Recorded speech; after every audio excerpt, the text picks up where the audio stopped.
We have another great guest today. I am so excited. I have Amy Wilson in the house. Amy, I am thrilled to have this topic on my podcast. Thank you.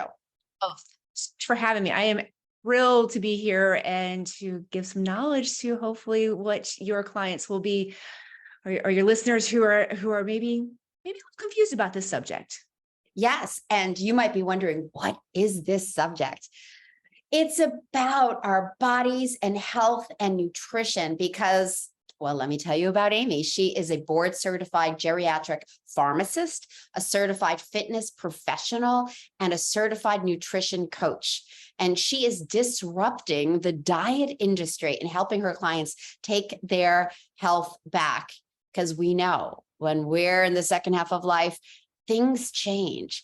And Amy's mission is to empower and equip her clients to take charge of their health and find balance in their lives. And she's got over 30 years of experience. She specializes in developing individualized health plans that navigate through her clients' individual barriers, allowing them to be successful in their efforts.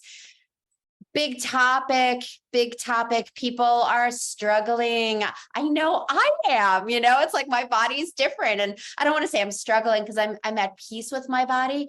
However, things just aren't working the same way they used to.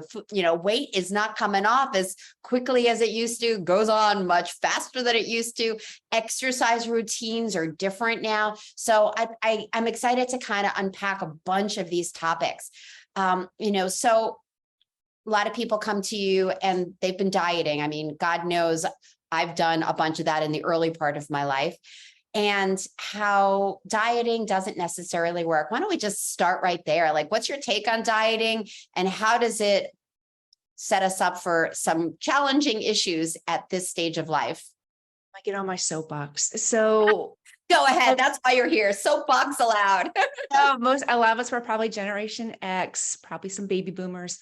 And we've been dieting since we were probably in 6th, 7th, 8th grade and have been inundated with the diet culture. The problem is that diet culture, that industry has actually set us up to fail here in midlife, because we did every latest, greatest diet in our 20s and our 30s, and we still are trying to do every latest, greatest diet in our 50s. The problem is that it may have worked a little bit, and people are like, but it worked in my 20s. I got in these genes. Okay. So the question is, how long did you get in those genes? It wasn't very long. Like a heartbeat. I still have genes that I bought when it was like the lowest weight. I'm like, someday.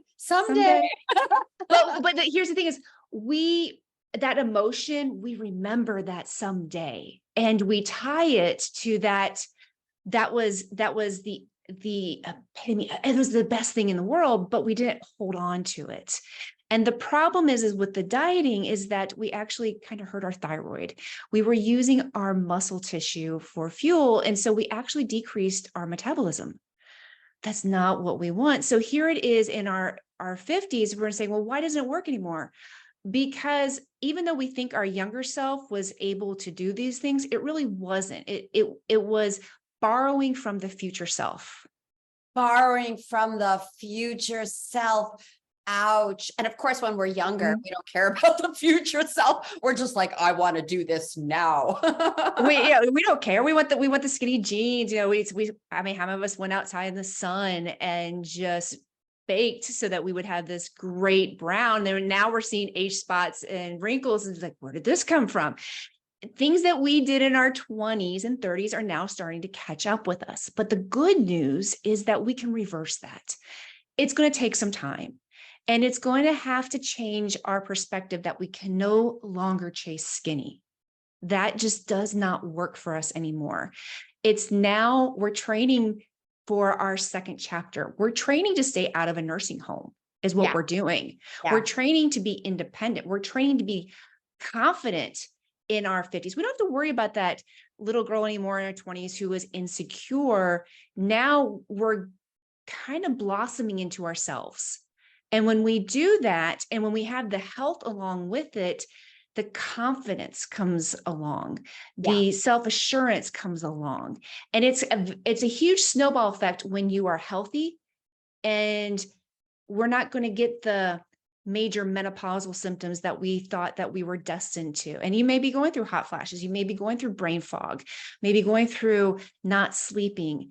A lot of that is tied to our hormonal shifts, but it's also tied to our nutritional and our fitness. And when we can find balance, when we can start fueling our body and it's almost fueling our spirit and our body at the same time, amazing things can start to happen. And when you feel good, we just know when you feel good, everything else just seems to roll in place. That's so great. So great. So, and oh my God, I can't wait to ask you a zillion more questions about this. One thing I want to pull out what you said is the confidence, is, connecting how we're feeling in our bodies with how our minds are. I talk to so many women in midlife, in their 40s, 50s and above. And when they start to move, when they start to feel, change their nutrition, their energy changes, they just feel better about themselves. And when they feel better inside their bodies, their mind goes along with it as well. I mean, it's, they kind of work together with that. We're not talking about chasing the skinny. I love that. It's about wanting, as you said, to stay at a nursing homes, to actually have a quality life. And for these women that might be going out there dating, they want to feel good in their bodies, and they want to be able to feel good in their heart and their spirit, as you said. So you said something about thyroid and how we kind of messed things up a little bit with some of the things we did. So what do you do about that? And is there something you can do about that? Yeah. Number one, eat carbs. And I know someone's going to say, no, take a breath, take a breath. Right. So, okay, we have to think about all the things that have happened since our 20s and the 80s. First it was fat free, and then we went no carbs. And the problem is our thyroid needs carbs in order for, you've probably heard of TSH, T4, T3. In order for T4 to convert into T3, which is the active form of thyroid, we actually need some carbs. And not eating carbs is doing a disservice.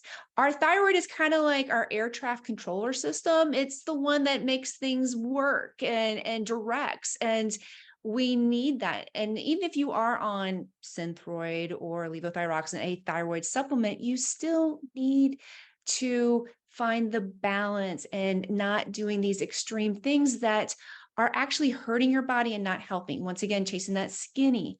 We need to eat the carbs to help the thyroid, and you will feel better. I know that's scary. Well, let's talk about what carbs we're talking about here. Okay. Because I think there's a little difference between eating broccoli and having a bag of potato chips. So, yes. So what are the carbs that the thyroid likes and wants and needs?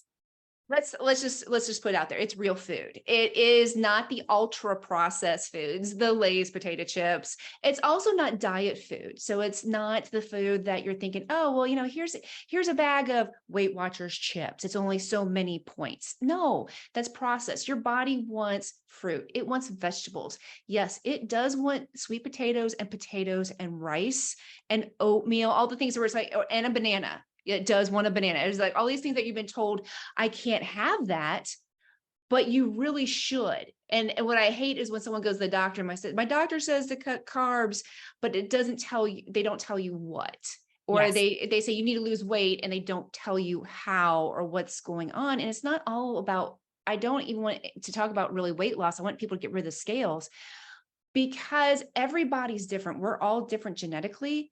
But our insides are the chemical reactions that are going on in the insides are very similar to each other. And if we start healing from the inside, the outside takes a little while, and that's okay. But when you start healing from the inside and you start getting your thyroid optimal, your blood sugar optimal, your gut microbiome, which is technically your second brain, when you start getting in the good bacteria, you start radiating from the outside. Gut microbiome. Some people may not know what that means. So gut microbiome is, we used to think back in the day that all bacteria was horrible. Oh my gosh, you have bacteria in your system. We need to eradicate that bacteria. Well, what we're finding out is that there's a lot of bacteria in there that do some amazing, great things. And we need that bacteria. It helps with certain hormones. It helps balancing other, like your blood sugar. It helps with possibly decreasing Alzheimer's and dementia. All this gut microbiome is what's going to help function. And sometimes we think about gut health, we just think about, well, if I'm going to the bathroom every day. Well, that's a small part of it. The other part is helping with our kind of our gut hormones, which is what's called ghrelin and leptin, that helps us how much do we eat or how much do we intake. And when we start feeding our body real food, our gut microbiome actually can flourish. When we feed it processed foods, things that come in a package, things that come in a box, fast food, that actually hurts our gut microbiome. And what we're seeing now, and unfortunately is so scary, is colon cancer at a very rapid decrease age of onset. And we're thinking a lot of that has to do with the gut microbiome, has to do with processed foods. And there's so many things that we can do to reverse disease or prevent disease just by what we eat. Or what we don't eat. Thank you. Because I mean, that's a biggie. I work with a functional doctor, and like, from day one, it's like, we need to work on your gut, leaky gut, not functioning. Like, I could be eating all the most amazing food, and I tend to eat really, really well, and I need to keep my gut in check. Otherwise, what's the point, So I hear you saying thyroid, metabolism, carbs, good, healthy eating. As a menopausal woman, well, I'm postmenopausal at this point, all I hear is you need to eat more protein. You need to eat more protein. What's your take on that? I'm postmenopausal too. So we've kind of made protein sometimes a villain, but we've also made fat a villain, and we've also made carbohydrates a villain. We've never really made junk food a villain, which is kind of funny. That's never really, it's like, we glorify Ben and Jerry's. It's like, oh, it's that time of the month, or I'm stressed out. The issue with protein is we more than likely don't take enough in. And as we age, especially menopausal women, we don't absorb protein as well as we did in our 20s. We don't. And we need actually more protein because we need to build muscle. I was just going to say, I think I read something like we're losing, I don't remember the percentage, but we're losing a lot of muscle every year. So we need to amp it up. 3% is what we start. I mean, that's huge. It is huge. And if you think about muscle, if you lift weights, you're not going to become Arnold. I love Arnold, but we're not going to do that. Yeah. And our muscle helps prevent osteoporosis. Our muscle helps prevent us from falling. Our muscles will help us be lean like we want, but not be skinny. The muscle is huge. And, I do work in nursing homes. I'm a geriatric pharmacist, work in nursing homes. Most of my patients who come in, unfortunately, I'm seeing younger and younger, and they're in their 50s, which is crazy. And usually it's from a fall. It's diabetes. A lot of it is lifestyle. It's not eating the right foods. It's not moving your body and building muscle. And when we can increase the protein and you can build muscle, there are so many things that we can prevent, and that we can stay independent, and that we can stay confident. And the way that we change our body, not being skinny, is by putting on muscle, burning fat, increasing muscle, and you will get the body type that you are desiring. Beautiful. I want to go back to the thyroid thing. So let's just say people start to shift their diets and they're starting to eat the whole foods. And I want to get also into your recommendation around how much protein, how many carbs, how much fat, if there's a formula. But before we go there, let's just say we follow this. Does your thyroid come back? Is the thyroid able to start to kick in again? Or have we messed it up because of all the history that you were just sharing before? Depends. So if you are someone whose thyroid has totally given out and that you're on a supplementation, it's very possible that that's the way it's going to be. But there's never anything wrong with eating real food, with doing all the things to help that thyroid in the first place. Yeah. If your thyroid's been suboptimal, or you've been saying, oh, my metabolism is slow is because my thyroid, or it's been stressed, and there is a buzzword that's called adrenal fatigue. Not a true diagnosis, but it is. If you're under eating, overworking out, stressing out your body, your adrenals are not functioning as well as they should. Yeah. Yeah, we can. I know with me personally, my TSH was, and my T3s and T4s were not great. They were subpar. Yeah. When I really started focusing on eating the whole foods, coaching the program that I coach now, it was unreal of the difference in how I felt. And then having that kind of validating through my labs, it's like, wait a minute, my thyroid is functioning so much better than it was. Nice. Yeah. So good. Is there a formula? Is there you really should hit this amount of protein, this amount of fats, this amount of carbs? I know a lot of times, I mean, I just heard, I think it was on the Huberman podcast, and he just brings on like all these really smart people, but I'm pretty sure he laid down like the amount of protein was what you weigh, like in ounces. Like that was, I'm about 150, and I'm like 150 ounces of protein a day. Like I would be eating all day long. Like what's your take on that? So once again, it depends on individual. That's why I always say, I really look at the individual, because some people do better with a lot more protein depending on what they're doing. And some people knew around, and we would say about 0.8 to 1.6 grams per kilogram. And it just depends on the person. So some people might get, if you're 150 pounds, you might get 150 grams of protein. It depends on the person, because some people are just like, oh my gosh, I can't ingest that much. The thing is that we don't want to be around ingesting 20, 30 grams of protein per day. It needs to be up there between 90 and 130. It really does, so that we are being able to add muscle mass. And protein equal, like is all protein equal? Because when people talk about protein, they think chicken or beans. We know that broccoli and salad has some kind of protein in it. Do you count that? I do. So, broccoli's I would say, everyone's like, well, you can, this so much broccoli equals this much steak. Yes and no.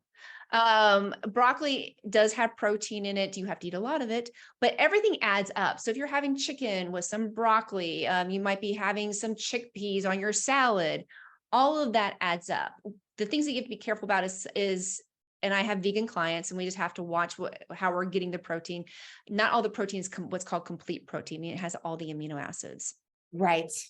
So you want all the amino acids, and there is ways to get that. And I have clients who don't do red meat. I have clients who are vegan.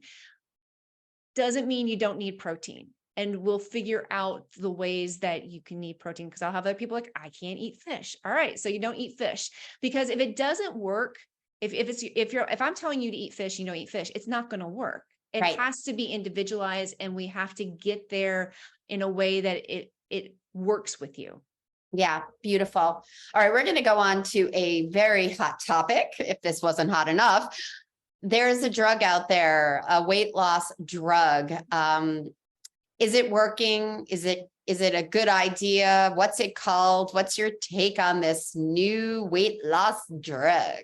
Well, the drug is called Ozempic. There's also what's also called Wegovy, and we have another one called Mounjaro. And they are originally used for diabetics who need to lose some weight, and it does help with insulin control. The problem with this is that it helps lose weight. And this is the first time that you can walk into a doctor's office and say, I need to lose weight. And they can say, okay, hold that thought. Here's a prescription. Here you go.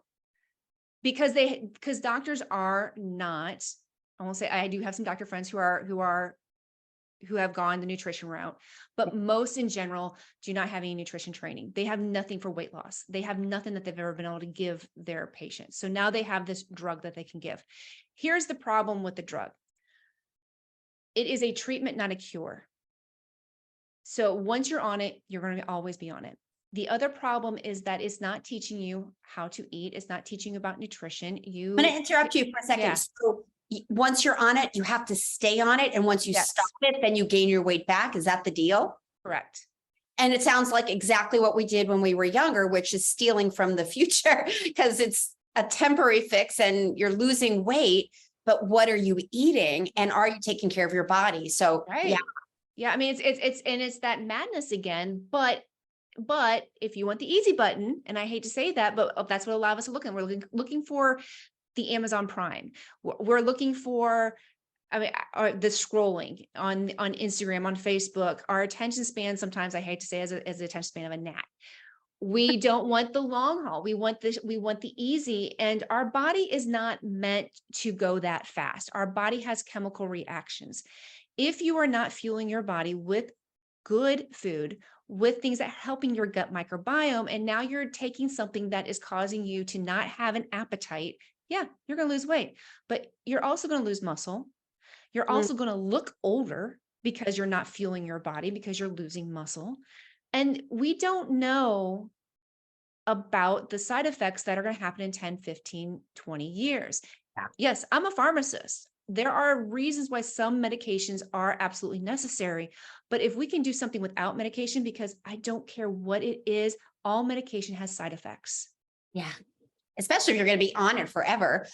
Again, Yeah. it's frustrating. Let's just call it what it is. It's like, we live in a culture that has shamed us as women and how we look and how we're supposed to look. So we're bumping up against that. For the women that are listening here, they might be venturing out into the dating realm and might be naked for the first time in a long time. And there might be that, oh my God, I need to lose weight. And I really am thrilled to have you here, because we're talking about something so much bigger, which is really loving ourselves, really taking good care of ourselves. Because taking a pill, and again, if that's what y'all have to do, then or choose to do, there's no shame there. It's like, go for it. It's just be informed. And I love that you're informing us around what we might lose in addition to the weight. We might be losing our health. We might be losing our muscles. We might not be feeding ourselves that nutritional food because, hey, the scale is going down. But are we really being mindful around our food? And so, I just really wanted to speak to this challenge of ours as women and the reversing age with food, reversing what we've done with food. But at the end of the day, it's about quality of life. And when we eat really well, as you're sharing, it's like it's life forming, life transforming, and mind transforming. And then when you get naked, if you've been taking care of yourself, hopefully you're feeling great. And if you're not, then we need to talk about the mind stuff. And that's me. Think about the balance and think about the pressure that you always feel to be skinny. And when you can lose that, and this is why I love weightlifting. That's why I love embracing muscle. Because when you are naked and you have muscles and you have shape, it's not about being, oh my gosh, I'm so skinny. It's about, I'm strong and I like the way I look. I love the way I look. And and I don't know what, I'm just gonna say it. I don't know what guy does not say to any naked woman, like, "Ooh." I mean, seriously, they're like, "Oh my gosh, I have a naked woman in front of me. This is amazing." John Gray says that. John Gray says, if there's a naked woman in somebody's room, you're the most beautiful woman in the world. Yeah. So it doesn't matter what they think. We need to feel good in our own body. Yes. Not taking care of ourselves, we're not going to feel good. So this is if we're chasing skinny, we're never going to be happy. We're never going to be happy. Where if we're chasing, I even say chasing, when we're working on healing from the inside, when we're working on strength, when we're working on being the best version of us, of who we can be, then we're unstoppable. We're amazing. Yes. By the way, if you haven't written the book, Chasing Skinny, I think that's the title. And I don't know if it's out there, but I would trademark that baby. I think that's wonderful. So anything else you want to share before we tell them about some really great opportunities that, and gifts that you have for them? I just want to say, in our 50s is an amazing time to say, hey, I am going to take care of me. I am going to change what I did in my 20s and really start focusing on empowering myself to find balance, to find nutrition, and to stop feeling guilty for eating. Stop feeling guilty for eating. And that's the thing. I mean, it's pleasurable. It's a wonderful, delicious, amazing thing. And our bodies need nutrition. Doesn't mean we can't have a little this and of that. It's just, are we feeding the fire the good fuel, or are we just throwing crap on it? I mean, you're not allowed to enjoy a cookie or a glass of wine, or all that can be worked in. It's finding the balance and enjoying life. Because just think, when you don't have to think about dieting anymore, when you don't have to think about the scale, it's like something just lifts off your shoulders. And that's my clients. My clients are almost crying when they realize that they can eat, and that they're losing inches, and that they're losing body fat, and they're seeing muscle, and they feel better, and no more aches and pains and headaches and fogginess. It's life-changing. Yeah.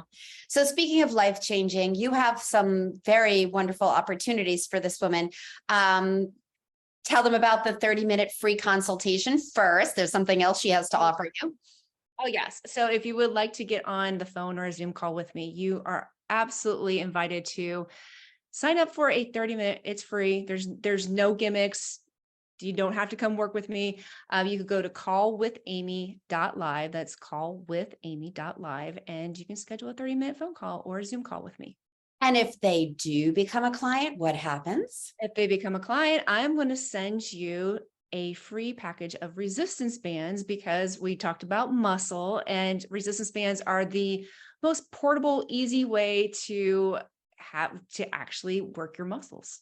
Awesome. Yeah. And you also have another free resource. I do. About that. Yeah. So if you go to my website, which is amykwilson.com, so that's AMYKWILSON.com, because there's tons of Amy Wilsons out there, by the way. But if you go to amykwilson.com/podcast, there is a free resource that you can download today. Beautiful. And podcast, that sounds like you have a podcast. I don't, but I'm on lots of podcasts. So it's just, these are where you list the podcast, exactly. So if you go to my website, you see listen, you see listen up, you'll see nice podcast here with you and Ginny. Oh my gosh. All right, everybody take a deep breath in. I'm going to do it too. Oh, this is a huge topic. Health, wellness, mindset, feeling good in our bodies. Thank you for such wisdom. This was amazing, amazing, amazing. Thank you so much for having me. My total pleasure. All right, soul sister, I hope you enjoyed this episode. I know you did. I hope you jotted down some of her wise golden nuggets and some food for thought, right? Food for thought. Until we meet again, I will see you next week. Mwah. One more thing before you go. Have you taken my Discover Your Love Avatar quiz? It's a 2-minute quiz that can help you not only know your strengths, your superpower, because you have one, also identify some of your blind spots, some of the things that might be having you in your fear, having you behaving in ways that aren't in alignment with your highest self, the way you want to be when it comes to dating and relationships. And it'll also help you discover why maybe the stars haven't lined up for you yet. Bottom line is, you take this 2-minute quiz, you get a full report in your email with details on how to move forward in next level love, whether you want a partner or not. So you can go to midlifeloveoutloud.com/love quiz. The link is in the show notes as well. And if you haven't liked and subscribed to the station, I'm going to encourage you to do that too, so you don't miss any episodes. And I hope you got a ton out of today's. See you next week. Mwah.